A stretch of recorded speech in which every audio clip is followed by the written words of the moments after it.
Hello, everybody. I can see you're joining right now. Great to see you. If there's any particular challenges that you have been experiencing, any unusual challenges, then it would be great to see them in the chat box. I'm going to be covering some of the most common challenges today, and then sharing some top tips. So if there's anything particular that's bugging you or you're struggling with, then put it in the chat box and I will address it as we go through.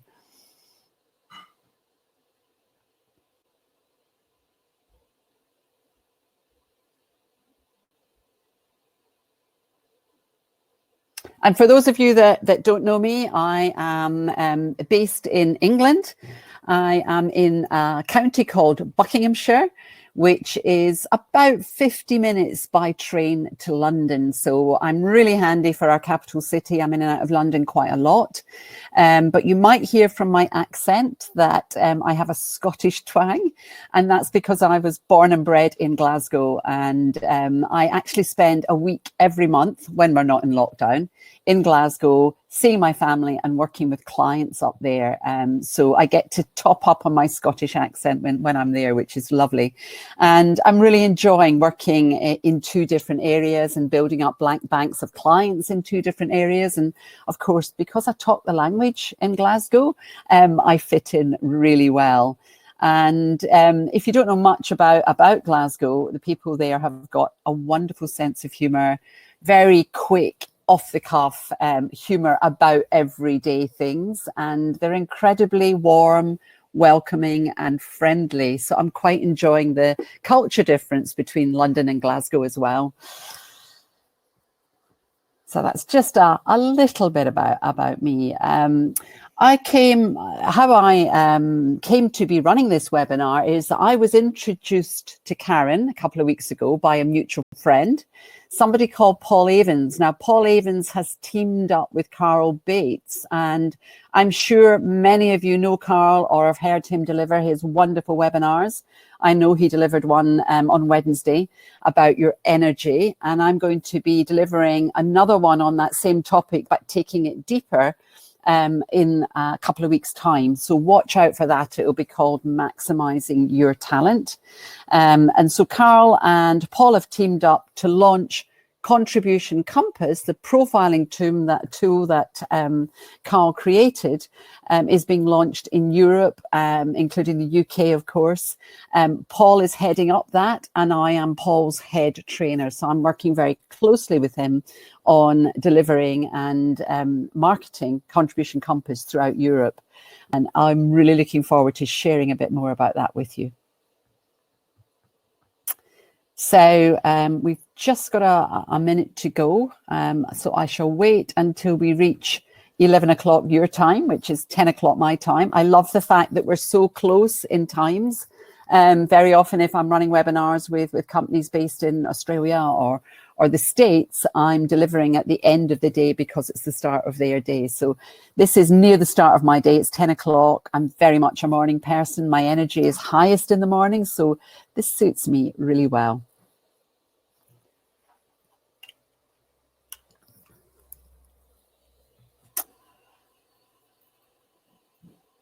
So what I'm going to do now is get cracking. So what I want to do is, first of all, just recognize the many benefits of working from home, because there are many. And whilst you may be struggling with being disconnected from other people, disconnected from a team or from an office environment, there are so many benefits to actually being in your own space, having your own time, not being frequently interrupted by people. So I just want to recognize those first of all. I'm then going to look at some of the most common challenges that we have. And then what I'd like to do is to share 16 top tips, ways in which we can really embrace working from home and not just get through this time, but actually thrive through this time and feel that we're evolving, we're growing, we're learning, we're developing ourselves, we're developing new skills and strengths while we're going through this really unprecedented time that we're all going through. So because you don't know me, I've just created a slide that will tell you a little bit more about me. And I'm all about enabling leaders and entrepreneurs to recognize the unique value that they bring to the workplace and to lead with more confidence and purpose. And the next two or three webinars I'm going to be running are very much about recognizing who are you at your core, where do you add most value, how can you be more in flow, doing more of what you love, and where you add most value to yourself, your clients, your prospects, and anybody else that you work with. Now, I know a lot of you work on your own, but I'll also be touching on some of the things we can do with teams as we move through. So let's start with some of the many benefits. And I think the first one is the lack of a commute. Now, I don't know whether you have a lengthy commute, but certainly some of the clients that I work with spend 90 minutes traveling each way to work. So by working from home, they're saving 3 hours a day. And if you multiply that by the 5 working days we all have, that is like gaining 2 extra days in your week. So suddenly we've got so much time available at our fingertips, and it's important that we don't just let that time evaporate by not planning out our days and not having a schedule that we're sticking to. I'm not suggesting that we work 15 hours a week, extra hours a week, but I'm just suggesting that we plan our time more effectively so that we're very productive in the time that we allocate to work. Also, when we're commuting, we tend to spend money. We tend to buy a coffee on the run, buy a snack, perhaps pick up a lunch that we can have later. So we are also saving money by not having to travel, which is always a great bonus. Second great benefit is that we can set our own environment, and it's really important to have a dedicated space at home where you can work. Now, this lady isn't in an office. She's sitting at a breakfast table. You can see there's another chair opposite her, but it's a lovely light environment, natural light coming in through the window. She's obviously got a view of the garden ahead of her. And her desk just has what she needs. It's got her breakfast, her phone, her laptop, and that's it. And that's really important, to set an environment that feels good for you to be at, where you're going to feel inspired and productive. The next big advantage of being at home is that if you're used to working in an office environment, you'll know that you are bombarded with interruptions. And open plan offices are known to reduce productivity by as much as 40%. Now, I'm not denigrating open plan offices. I think there's some great benefits from being with a team and bouncing ideas off a team, etc. However, because people are around us, we tend to just put our head up above our computer and ask a question that actually, if we just spent a couple of minutes thinking about it, we would know the answer, we'd work it out. And our brains are tired of being constantly interrupted. And if you think about it, they're always on.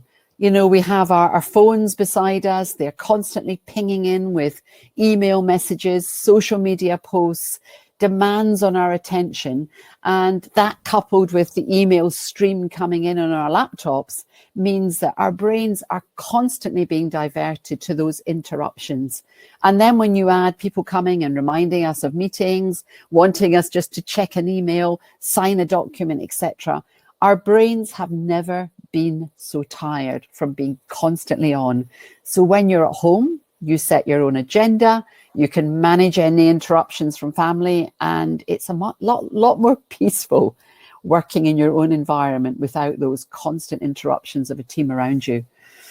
I wanted to just share this infographic because interruptions, even short ones, can take us 23 minutes to get fully back into the creative thought process that we were in before that interruption.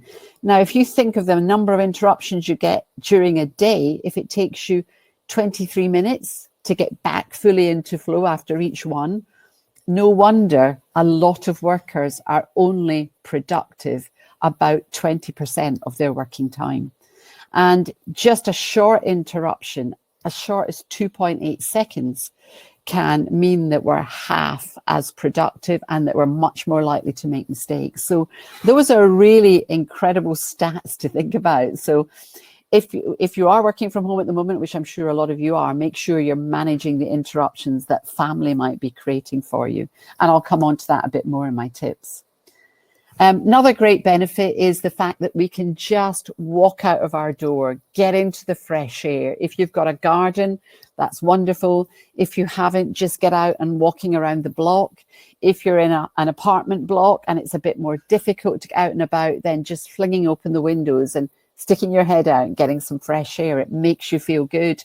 Not sure what the weather's like where you are right now, but certainly in the UK, since we've had lockdown, the weather has been incredible. So every day, several times a day, I'm just getting out, walking down the garden and enjoying being out in nature, allowing my brain to rest and be ready for the next onslaught when I sit back down at my desk.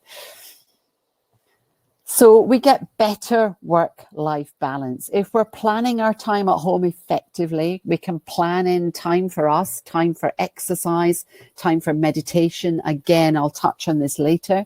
And we can plan our days to be really hyper effective. And I'm going to be sharing a planner shortly with you.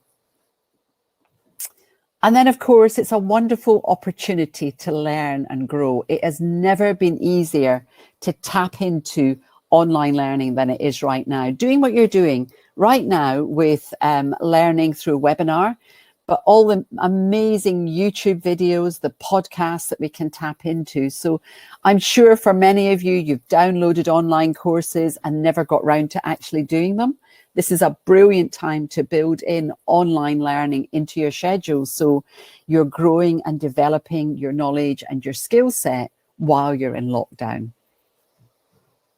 Let's look now at some of the challenges of working at home. If you are used to working in an office environment, if you're used to being part of a team, that lack of buzz around you, people coming in, their energy, the chat, the fun of being part of a team can make you feel incredibly isolated, particularly if you live on your own. So it's important to register that you're feeling that way, but to build in ways of keeping in touch with colleagues, with friends. So you've got regular human contact. One of our basic needs is to feel that we belong, that we're part of a tribe. So important to keep feeding that while we're in isolation. And I'll be coming on to some ways of doing that in my tips.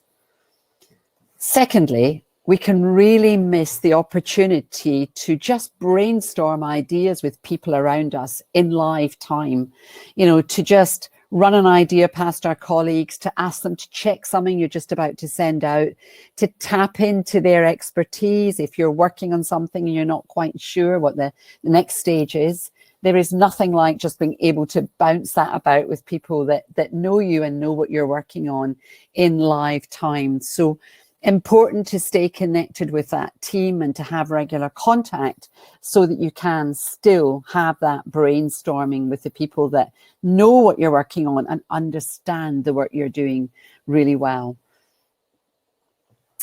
Now, lack of direction, not lack of time, is the problem. We all have 24 hours in the day. So great quote by Zig Ziglar. And it's really easy when we're at home just to sit in front of our computer in the morning, trawl through emails, see what's happening on the news, check in on social media, reply to some posts, and suddenly 2 hours have gone. And if that's the way we are getting through our days, we're going to find that we're incredibly ineffective. So I'm going to be sharing ways in which we can actually plan our days so that we are feeling motivated from the minute we sit down in front of our laptop. I'm sure that you've also all heard this next quote: failing to plan is planning to fail. And that's one of the key things to really step up in this period of time where the days can just merge into each other.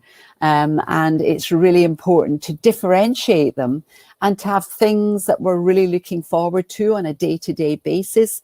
And they're all written down in our plan so we can see well in advance what's happening in the week, what's happening in the day, and feel really motivated about those things being there for us to look forward to.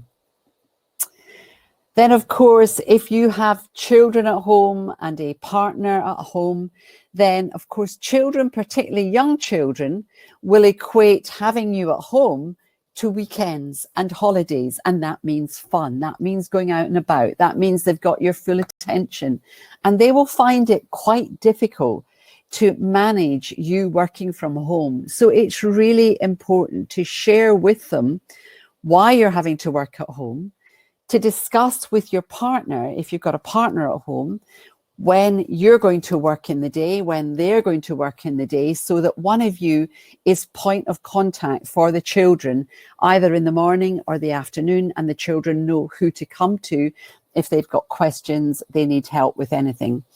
And to stop that frequent, are you coming now? Are you ready yet? How much longer? Which will go on throughout the day. Set up an iPad with a big clock on it and a timer that's going to check off the minutes as the time passes, so they know exactly how long they've got until you're going to be free to play with them, spend some time with them. And that will deflect some of those constant interruptions. And then the last challenge I wanted to just address was the fear. Now, obviously, all of us are concerned with what's going on right now. We have never been in this situation in our lives ever. And it is concerning, and it's really important to register that we are concerned, that there is fear there, not to just kind of stuff it down and go, let's put a brave face on it, let's not talk about it. Really important to register that it is a concerning time. None of us know how long we're going to be in lockdown. None of us know when we're going to come through this period and what the world's going to look like when we do come through it. So it's very uncertain times. And while I'm not suggesting we wallow in it, I'm also not suggesting that we just pretend that everything's fine. It's really important. Hold on, I'm just getting it's really important that we recognize that these are concerning times, that we allow ourselves to feel that fear, understand why we've got that fear, but not dwell on it too much. So I'm a great believer in checking in every day so that we're updating ourselves on what's happening in the world, what the latest guidelines are, what the latest advice is on staying safe. But there is nothing to be gained by constantly checking in on the news, constantly checking in on the figures that have now got coronavirus or people who've died from it. It doesn't serve us well. So check in once a day by all means, but then just leave the news to roll. Nothing's going to happen that's going to be drastic while you're not checking in, and have a time once a day when you're just registering in with what's happening and you know you're updating yourself. So on that note, I'd really love now to look at the challenges. I'm just going to make sure that I'm looking at any of the chat. Let's look at the challenges that, let's look at the top tips and how we can overcome some of these challenges. So I mentioned earlier your environment, and it's really important to have a dedicated space that is yours, that you go to every day and work from. Now, I appreciate if you are sharing your living space with several other people, this might be incredibly difficult. You might have to set up your workspace in your bedroom. It might be a corner of a dining room table somewhere. If you can, set a dedicated space that's yours so that every day when you enter that space, sit down in front of your laptop in that space, your brain subconsciously says, I'm now at work. So there's a differentiation between where you sit and have leisure time and where you actually work. And make it conducive to working. So have a picture on the wall that resonates with you, perhaps some plants or flowers on your desk, some natural light coming in where possible. So somewhere you look forward to being and you feel inspired and motivated by. You might be lucky, you might already have a dedicated office space already and set up for you with all the equipment that you need round about you. And that is brilliant if you have, because you already feel like you're at work there. I would just say make sure you don't have too much clutter around you, because a cluttered desk will reduce your energy levels. And there's a story about a true story about a blind woman who works in an open plan office. When the desks around her get cluttered, although she can't see them, her energy levels and therefore her productivity levels go down. And clutter depletes our energy. And apparently when we've got lots of papers on our desks, lots of post-it notes reminding us of things to do around us, we look at them at least 15 times a day. And each time we look at them, our brain is registering that that's something we need to attend to. That's something we've got to get back to. And that is really stressful for the brain. So keep your desk as clear as possible with just the piece of work you're working on there in front of you right now and any technical equipment that you need. Get creative on your environment. How wonderful to be able to work outdoors. If you can do this, fantastic. Set up a screen to protect you from the glare of the sun and from the elements. But if you can get out in nature, what a lovely, natural, inspiring place to work from. It will really boost your energy and keep you motivated. And then, as I said, be innovative. Look at this chap.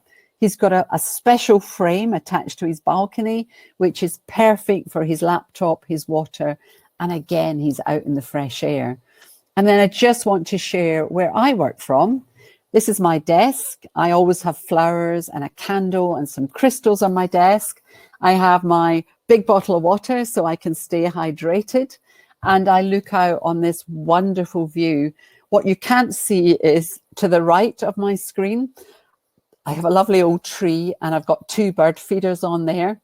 So I have a constant stream of birds and squirrels coming around the garden, and that makes me lift my eyes from the computer, which is really good for my eyes and also for my concentration, and just watch the birds every day. So if you can do that in your space, then by all means do. But make your environment as conducive to working and learning as possible so you physically look forward to being there. Another top tip is to make working fun. So I've got a pair of heavy duty headphones that I use. Some of my family are working from home as well. So when they're on Zoom calls, when they're on training webinars, I don't want to overhear them. So I have my heavy duty headphones on, and very often I'm playing creative music, which helps me to stay inspired and motivated throughout the day.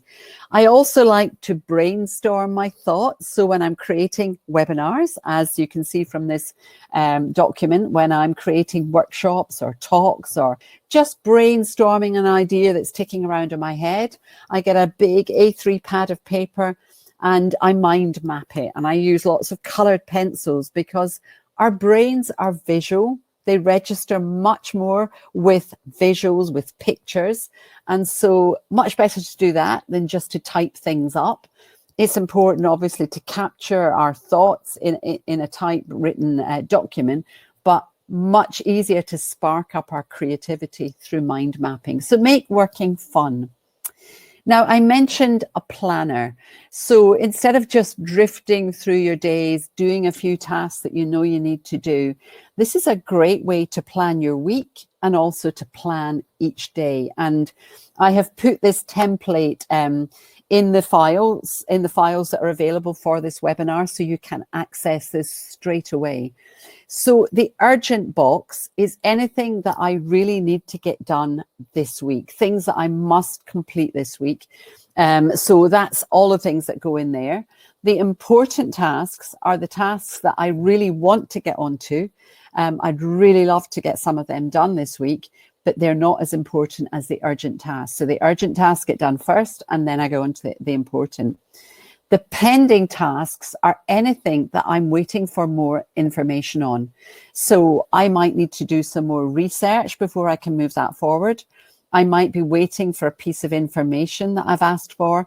I might be waiting for input from a colleague that I'm working on a project with. And I can't move forward until I get that. But I don't want to lose track of it. So I record it in that pending box so that it's not in my head. It's there, it's recorded. I know I need to get back to it. On the second row there, I've got delegate. So I have a virtual team. I work with a bookkeeper, an accountant, a PA, and a social media consultant. And anything that I can delegate to them, anything that I know they can do quicker, faster, more effectively, I put in that box so that I know I'm going to delegate that out to them. Rather than trying to do everything myself, I prefer to spend my time and energy doing the work I love and the work where I add most value to my clients and to my prospects. And I always have things that are mulling about in my brain that I want to make decisions on. And again, I don't want to lose them out of my brain. Neither do I want to be holding them there thinking I mustn't forget them. So I log them in that decisions box so that I know I need to come back. I need to brainstorm it, and I need to make sure that I've made a decision on whether I want to take it forward or whether I'm going to delete it. And then things that can wait until next week. Again, I don't want to be carrying them around and using up my brain space. I don't want to forget them. So I'll log them there so that I know they're there and I can come back to them next week. And then my final row is kind of a summary of the major goals I want to achieve in the week, the projects that I know I need to move forwards, and then specific tasks and actions that are my priority. So I do that as a weekly planner. I like to do this on a Sunday. If I don't manage to do it on a Sunday, I'll do it very early on a Monday morning before I start my daily tasks. Then each day, before I finish my day, I will fill this in for the next day so that I know exactly what I'm going to be starting on in the next day.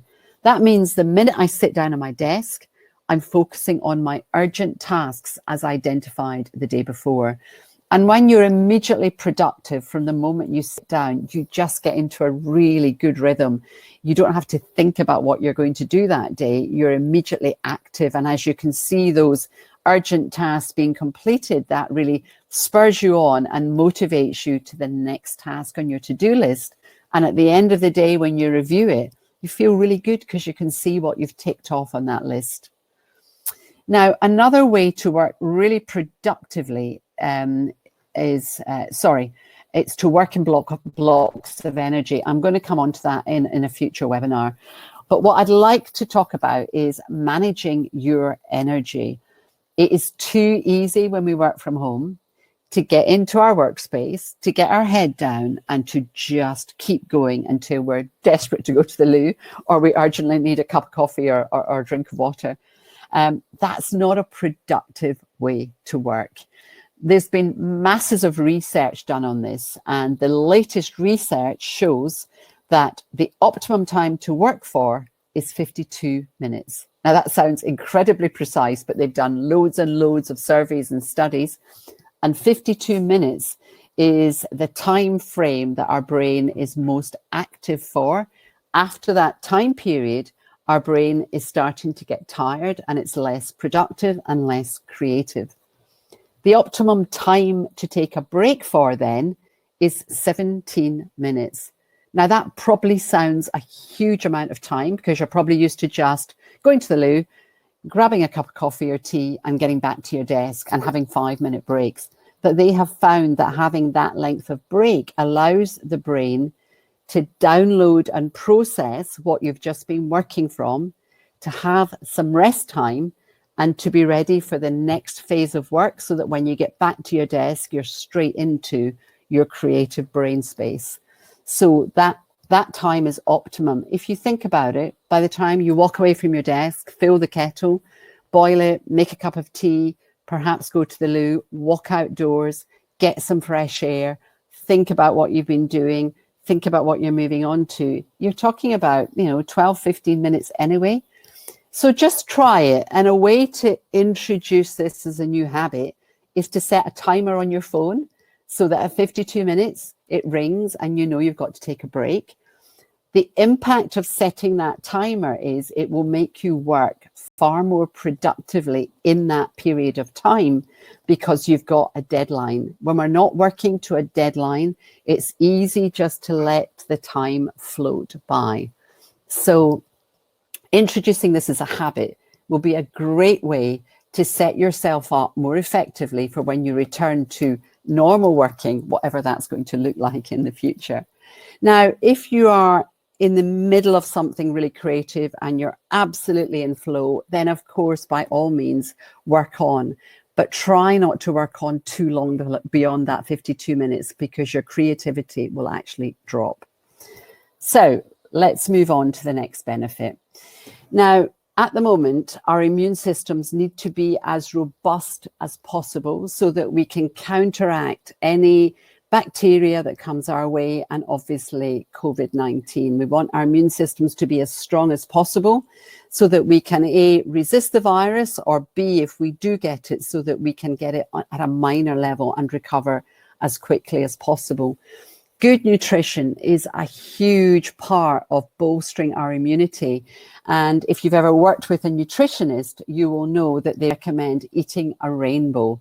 And what they mean by that is a varied, colourful plate, because lots of colours come through the fruits and the vegetables that we should be eating. So this is an ideal plate of food with lots of variety, lots of fresh fruit and vegetables, healthy grains and seeds, and really good proteins.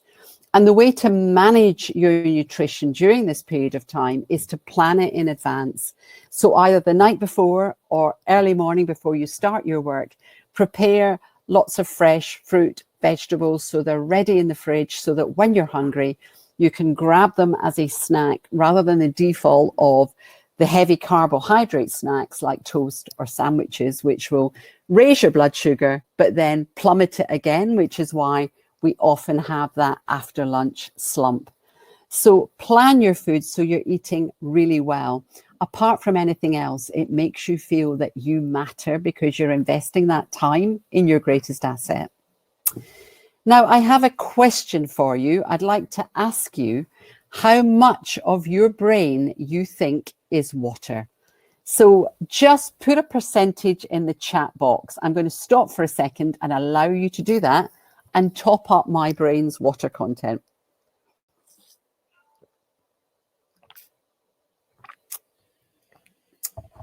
So what is the water content of your brain? Is anybody willing to put something in the chat box?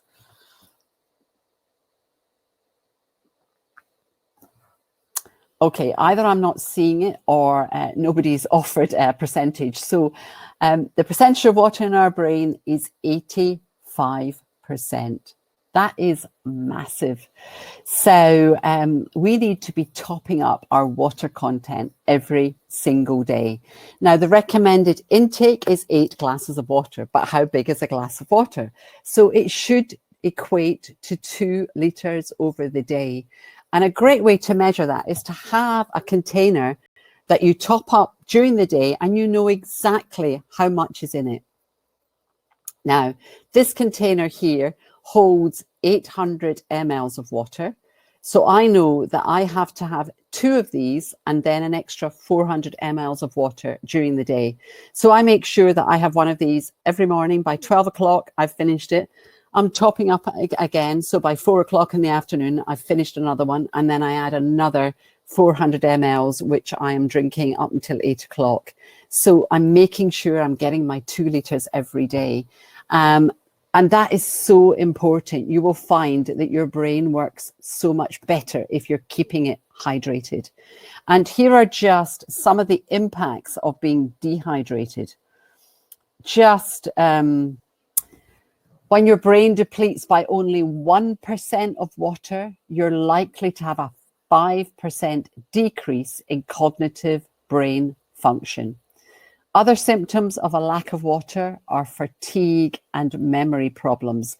So things you'll find are a lack of attention, also an inability to recall information that actually you know really well, but in a conversation you're really having to dig deep and sometimes you cannot access that information. So make sure you're keeping hydrated. Really important as well to get into a daily routine. And I mentioned this earlier, and this is a daily routine that I use that I find helps me to stay in tip-top condition. Now, I am not expecting my routine to be your routine, but introducing new healthy habits right now that you can take forward into the post-lockdown period will really help you to nurture yourself, bolster your immune system, and help you to be in the best possible position physically, mentally, emotionally, and spiritually. So I start each day with a guided meditation, and I use a really effective app on my phone. It's free to download, and it's called Untitled timer. So it's Insight with no S on the end, timer. It's packed full of meditations from 5 minutes up to an hour and a half, depending on how much time you have. Lots of different teachers, so you can find people who resonate with you. I find there's certain voices that I love listening to. There's other voices that just don't appeal to me. So you soon build up a raft of your favorite meditations that really work for you. It's a brilliant way to start the day because, you know, a lot of us think our brain is asleep and resting overnight, but when we fall asleep, our brain actually starts its work day. It then goes into processing what we've been doing during the day and downloading a lot of the information and deciding what information to store and what information to delete. It also detoxes our brain and our body from everything that we've been taking on board during the day. And the cerebrospinal fluid, which bathes our spine and our brain, almost goes into overdrive. It's almost like a vacuum cleaner, and it's cleaning out anything that's not necessary so that we can wake up in the morning with a clean slate. And then the brain is generating new brain cells. And let's face it, don't we all need more brain cells?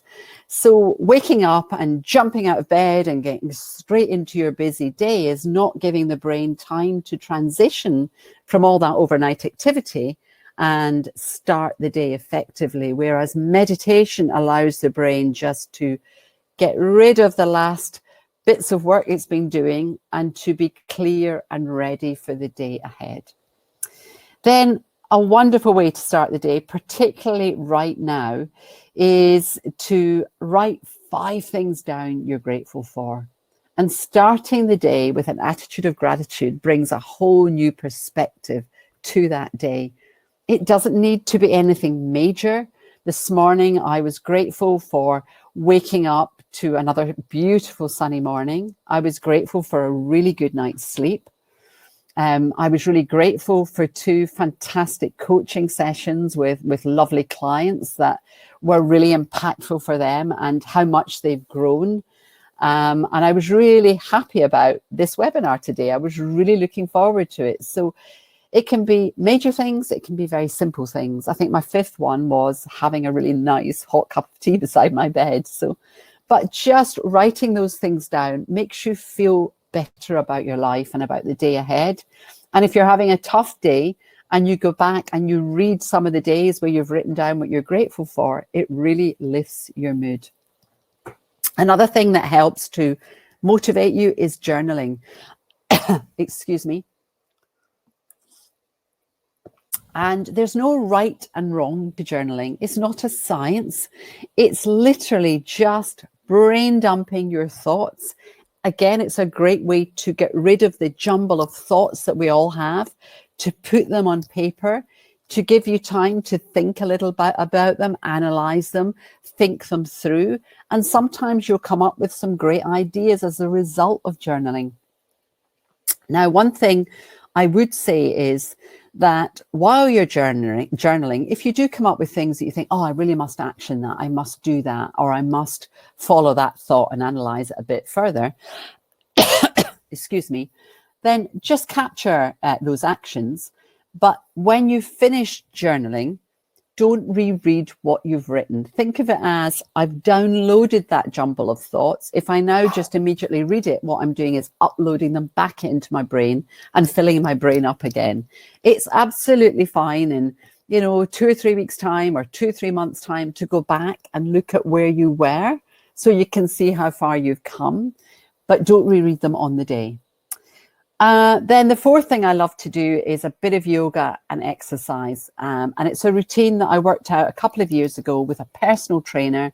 It works for me. It's ideal for my body. I do it looking out on my garden with some wonderful music playing and some incense burning. And so it really sets me up for the day. And then the last thing is a freshly squeezed fruit and vegetable juice, which my husband has just juiced for me. And it's packed full of vitamins and minerals. And as I'm drinking it, I can almost feel my cells going, thank you, because it's so much goodness going into my body at the start of the day. Now, as I said earlier, I'm not expecting my routine to be your routine. I wake up unbelievably early in the morning, as in 5 o'clock in the morning. I'm very much a morning person. And so I have time to do all this before I sit at my desk. But I tell you, once I sit at my desk, I feel so powered up, so valued, so ready for the day ahead. And it's keeping me really well and healthy, particularly during these concerning times. So what could you introduce that would help you to feel better, to feel fitter, to feel more valued? Just a little word about the demarcation between leisure and working. If you fall out of bed and just sit down at your computer, still wearing your pajamas or wearing leisure gear, your brain is still registering rest and relaxation. It's not switching into work mode. And it's probably not how you'd like to present yourself in a webinar. So make sure there's a clear demarcation between leisure and work. Get dressed. You don't need to be suited and booted as you would be if you were standing up presenting or meeting a client or having an interview, but have a different set of clothes that you wear when you want to feel professional, as in a favorite jumper. So this lady obviously loves yellow. It's one of my favorite colors as well. You can be in jeans, but wearing a smart shirt, so you do feel professional. And currently I'm wearing my favorite color, one of my favorite colors, which is orange. I do a lot of online coaching, so I need to feel that I'm presenting a professional face. And it's that change from leisure to work. Then I mentioned earlier about isolation. If you are used to working with people, make sure you've got regular contact. If you're part of a team, you may be doing daily Zoom calls. I know a lot of my clients are. Some of them are doing twice daily Zoom calls. So checking in the morning, discussing any challenges, discussing key priorities, and checking back in the evening, answering any questions, but also celebrating achievements that have been done during the day. On a more one-to-one level, I think it's a great idea during this period to have an accountability buddy. And if any of you have coaching, you'll know that there's nothing like being kept accountable to help you to get things done. So having a call once a day with somebody who understands how you work, what you're doing, what your priorities are, can listen to you, can hear what your goals are, what you're committing to achieving in that day, and can keep you accountable for those achievements, is a great asset. So is there somebody in your sphere of contacts who could be that accountability buddy? You keep them accountable and they keep you accountable. I've got a wonderful mentor who I have a call booked with today at lunchtime, and every Friday we check in and ask ourselves what we've achieved and challenge ourselves on what we're going to achieve next week. And that's just a wonderful way to still feel connected.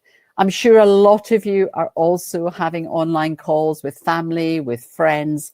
We had some wonderful Easter quizzes last weekend, which were just great fun. And it really makes you feel you're still staying in touch with the big outside world. And then I mentioned earlier about learning. If you're not familiar with TED Talks, I'm sure a lot of you are.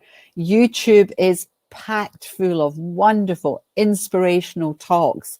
And this is a great way to keep yourself learning and growing, inspired and motivated. So build in learning time into your weekly schedule, so it's there, it's your appointment with you, and make sure you stick to it. It's really important that we are all learning, evolving and growing during this period of isolation, so that when we come back into the workplace, we've got new knowledge to share, new skills to tap into that we can share with our clients, our prospects, our colleagues.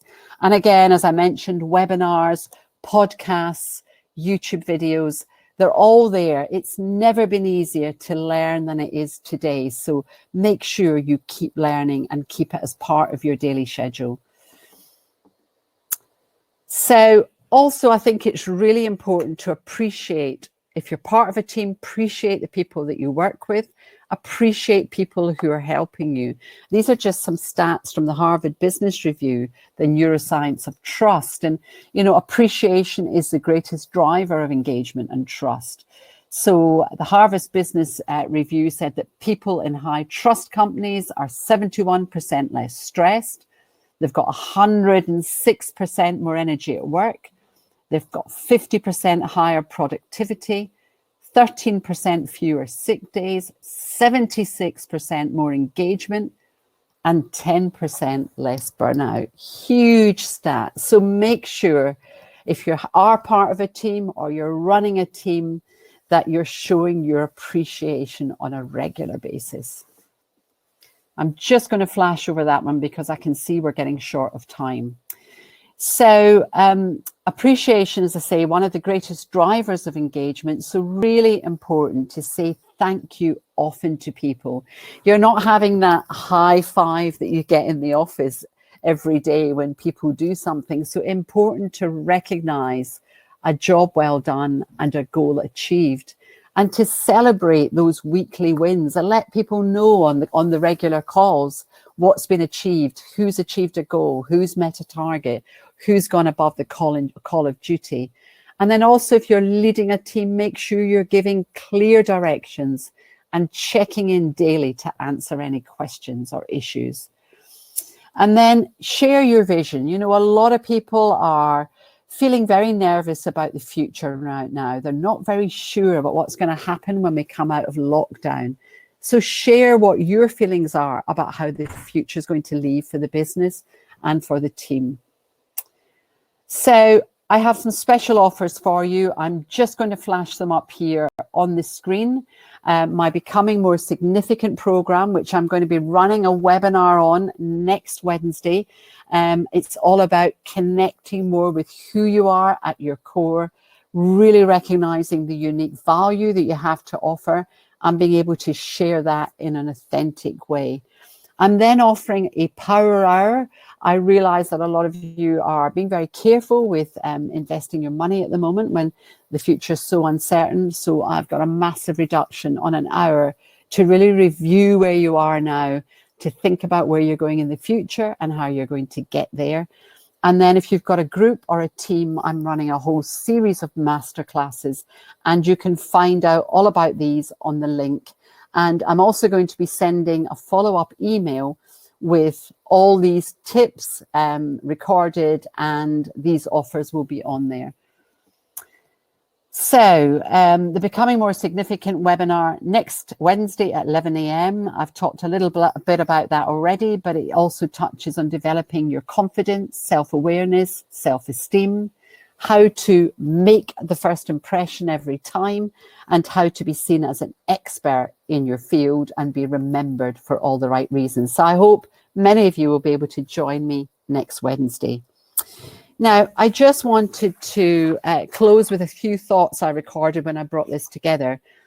Your thoughts become your actions. If you tell yourself you can't work from home, your brain will accept that, and the outcome will be poor productivity at home.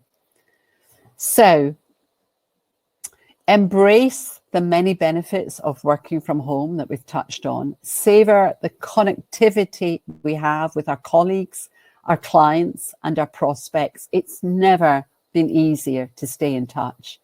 And stay positive and resilient by investing in your greatest asset, which is you. And as I said, these tips are coming out to you after this webinar in my monthly newsletter. If you want to be put on the list, just email me.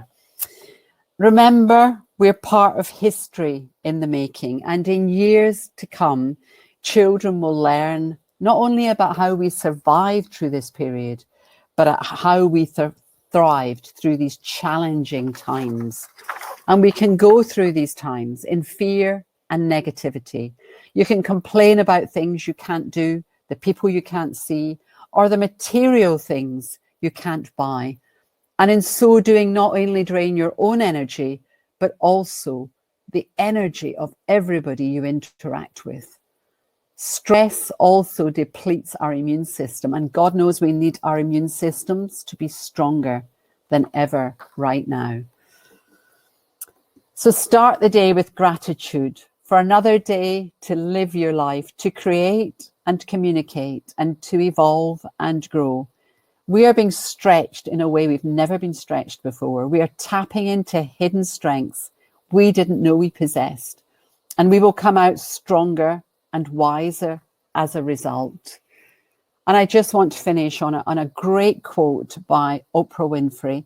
I'll then be staying in the webinar and looking at the chat room. So anything that you want to ask or to add, please put your chat in there and I'll answer any questions.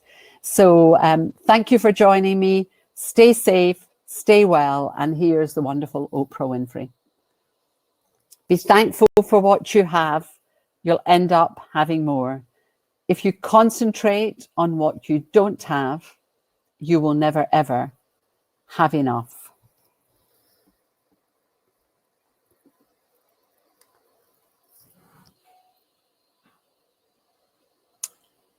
Thank you for all your comments. Thank you. Thank you.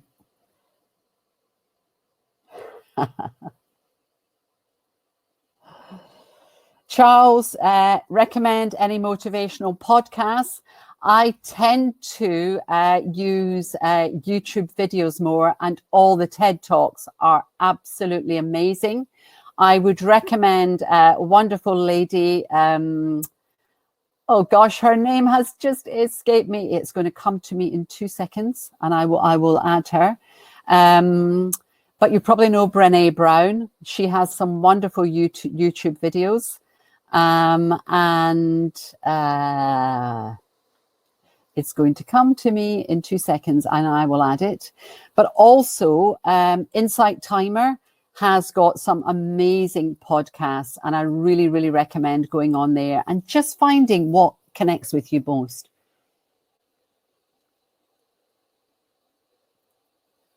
Daily routine. Thank you, Banu. I'm really glad that you're going to do that. Now I'm seeing the figures, 70, 60, 80, 60.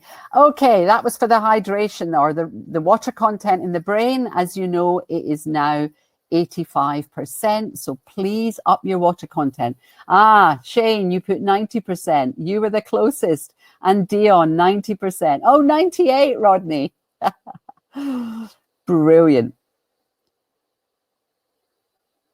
Okay, thank you for the planner. You are incredibly welcome. Beautiful outdoor office. Yeah, isn't it just? Thank you all so much. 10 to 14 degrees, mild morning.